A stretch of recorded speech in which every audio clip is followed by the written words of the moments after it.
দুটো কবুতর তো ঘুমিয়ে পড়েছে। এই সুযোগে কবুতরের সংগ্রহ করে নিয়ে আসা ফলগুলো নিয়ে চলে যাই। ঘর থেকে খাবার চুরি করে খাওয়ার মজাই আলাদা। নিজেকে কষ্ট করে খাবার সংগ্রহ করতে হয় না। এবার এই ফলগুলো কোথায় বসে খাবো, কোথায় শান্তি করে খাবো। হয়তো বাড়ির মধ্যে একটা পরিত্যক্ত মাটির ঘর দেখতে পাচ্ছি। যাই, ওই মাটির ঘরে বসে ফলগুলো খাই। ওরে বাবা রে বাবা, কি খিদে পেয়েছে রে! ইস, এক্ষুনি যদি এখানে কেউ খাবার দিয়ে যেত কি যে ভালো হতো। ওরে বাবা রে বাবা। এই আপেলটা একটু খেতে ভালো না। দূর হ আপেল। হায় হায়, খাবারের কথা বলতে না বলতেই এই মাটির ঘর আমাকে খাবার দিল। এই আপেল আমার জন্য দিয়েছে মাটির ঘর। ধন্য ধন্য, তুমি সত্যি ধন্য। আমাকে আরো খাবার দাও না মাটির ঘর। এটা তো দেখছি বোকা কালু কাকের কণ্ঠস্বর। আমি তো এই মাটির ঘরের ভেতর থেকে জানালা দিয়ে আপেলটা ফেলে দিয়েছি, আর এই ব্যাটা ভেবেছে মাটির ঘরটাকে আপেল দিয়েছে। আমার মাথায় একটা বুদ্ধি এসেছে। সেই বুদ্ধি মতো কাজ করতে পারলে আমার হেপি লাভ হবে। ও মাটির ঘর, আমাকে আরো খাবার দাও। ও মাটির ঘর। ওরে বোকা কালু, তুই শুধু খাবার চাইছিস? আচ্ছা ঠিক আছে, এই নে কলা খা। মাটির ঘর, তুমি আমার নাম জানো? আবার খাবার চাওয়ার সাথে সাথে খাবারও দিলে। এ কি করে সম্ভব? কি করে সম্ভব? সবই সম্ভব। আমি শুধু খাবার দিয়া মাটির ঘর নই, আমি জাদুই মাটির ঘর। শুধু তোর নাম নয়, এ বনের সব পাখিদের নাম জানি। আমার কাছে যে যা চায় তাই পায়। হায় হায়, তাই নাকি? তাহলে মাটির ঘর, আমাকে 1 বস্তা টাকা দাও। দাও দাও, এক্ষুনি দাও। দিব 1 বস্তা টাকা আমি দিব। শোন, তার আগে তোর ঘরে যত টাকা আছে সব আমাকে এসে দিতে হবে, তাহলে 1 বস্তা টাকা পাবি। আমাকে অল্প কিছু দিবি তো বেশি কিছু পাবি। কোনো সমস্যা নেই, এক্ষুনি আমি বাড়ি থেকে সব টাকা নিয়ে আসছি। শোন, একা একা সব টাকা নিবি নাকি? মানে সব পাখিদের কাছেও আমার কথা বলিস, তারাও যেন তাদের ঘরের টাকা দিয়ে আমার কাছ থেকে 1 বস্তা টাকা নিয়ে যায়। আমি যদি একাই 1 বস্তা টাকা পাই, তবে অন্য পাখিদের বলতে আমার কোনো সমস্যা নেই। এতদিন অন্য পাখিদের ঘরে ঘরে গিয়ে খাবার চুরি করে খেতাম, এবার আর চুরি নয়, ওই বোকা কালোকে দিয়ে ডাকাতি করবো। কিছু টাকা জমিয়েছি, সেই টাকা দিয়ে ছাগল কিনবো। হ্যাঁ হ্যাঁ, খুব ভালো বুদ্ধি। আরে আরে, তোমরা এখানে বসে গল্প করছো? যার বাড়িতে যত টাকা আছে সব নিয়ে আমার সাথে চলো। এই বনে একটা জাদুই মাটির ঘর আছে, সেই মাটির ঘরে টাকা দিলেই 1 বস্তা টাকা ফেরত পাবে। কি বলছিস কালো? 1 বস্তা টাকা?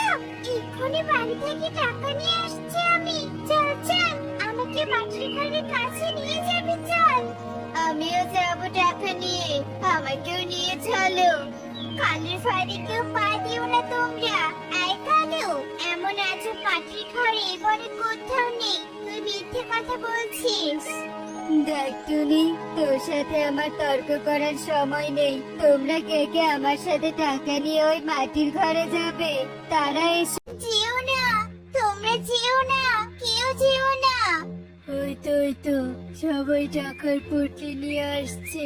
তাদের সবাইকে বোকা বানানোর জন্য আমাকে তৈরি থাকতে হবে। মাটির ঘর, ও মাটির ঘর, আমরা সবাই টাকা নিয়ে এসেছি। তুমি এই টাকা নিয়ে আমাদের 1 বস্তা টাকা দাও। তোরা এসে গেছিস? বেশ বেশ, শোন, এই ঘরের জানালা দিয়ে ভিতরে সব টাকা ছুঁড়ে মার, হলেও ভিতরে দেখার জন্য কেউ উকি দিবি না। না না, আমরা একদমই উকি দিব না। তুমি যা যা বলবে তাই তাই করবো মাটির ঘর।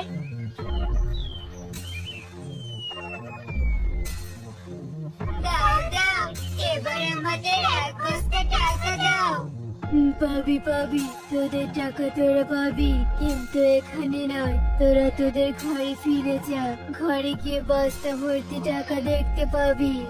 আচ্ছা ঠিক আছে, এক্ষুনি তবে আমরা ঘরে ফিরে যাচ্ছি। এই চল চল, সবাই চলে যাই। বোকা পাখিরা একটু বুঝতে পারিনি যে আমি এখানে আছি। অনেক টাকা পেয়েছি, অনেক টাকা। এবার এই টাকা নিয়ে আমি অনেক জায়গা ঘুরে বেড়াবো, কিন্তু তার আগে এখানে একটু ঘুমিয়ে নেই, প্রচন্ড ঘুম পেয়েছে। আমার ঘরে কোনো টাকার বস্তা নেই কেন? হাই হাই হাই রে, মাটির ঘর কি আমাকে মিথ্যে কথা বলেছে? হাই হাই হাই রে, আমার 1 বস্তা টাকা রে। তারা যখন গাছের ডালে বসে এভাবে আর্তনাদ করছিল, ঠিক তখনই সেখানে টোনা আর সুখী পায়রা চলে আসে। কালু, এই কালু, কোথায় কোথায় আমার 1 বস্তা টাকা? টোনা 1 বস্তা টাকা পাইনি। তোকে আর কি বলবো রে সুখী, আমিও 1 বস্তা টাকা পাইনি। কি হবে রে আমার? হয়েছে, তোমরা এমন হতাশ হয়ে বসে আছো কেন? হ্যাঁ, শোন টুনি, শোন, তোকে আমি হতাশার কথা বলছি। আমি তোমাদের আগেই বলেছিলাম তোমরা এমন কাজ করো না। আমার কথা তো শোনোনি। তোমরা নিশ্চয়ই কারো প্রতারণার শিকার হয়েছো। চলো চলো, আমার সাথে ওই মাটির ঘরের কাছে চলো, দেখি মাটির ঘরের রহস্যটা কি।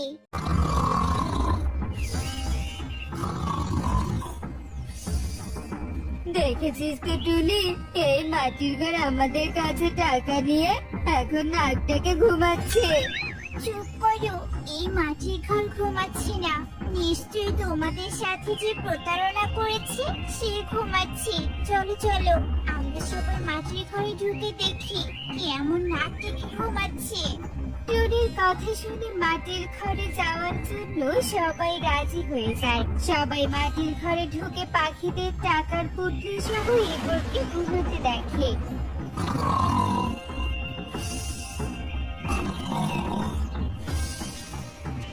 এই গোলাই, ওঠ ওঠ, তুই তুই টাকার পুটলি নিয়ে ঘুমিয়ে আছিস কেন? কে কি? তোরা কেউ আমার টাকায় হাত দিবি না, দূরে যা, দূরে যা বলছি। এই টাকা আমাদের, তুই কিভাবে পেলি বল? নিশ্চয় তুই আমাদের সাথে প্রতারণা করেছিস, বল, নয়তো বনের সব পাখিদের ডাকবো এখানে। না না, আর কাউকে ডাকিস না, আমি সব কিছু খুলে বলছি। আমাদের টাকার পুটলি আমাদের ফেরত দে। সত্য কখনো চাপা থাকে না। এই মাটির ঘরের মধ্য থেকে প্রতারণা করেছিস তাই না? এই মাটির ঘরে তোকে বন্দি করে রাখবো। এই তোরা ধরে নিয়ে আয়, ইগলকে উল্টো করে বেঁধে ঝুলিয়ে রাখি। এই বলে বনের সব পাখিরা শাস্তি হিসেবে ইগলকে দড়ি দিয়ে বেঁধে রেখে চলে যায়। আর ইগল চিৎকার করে আকুতি মিনতি করতে থাকে। ওরে, আমি আর কারোর সাথে প্রতারণা করবো না রে, ছেড়ে দে আমাকে, ছেড়ে দে।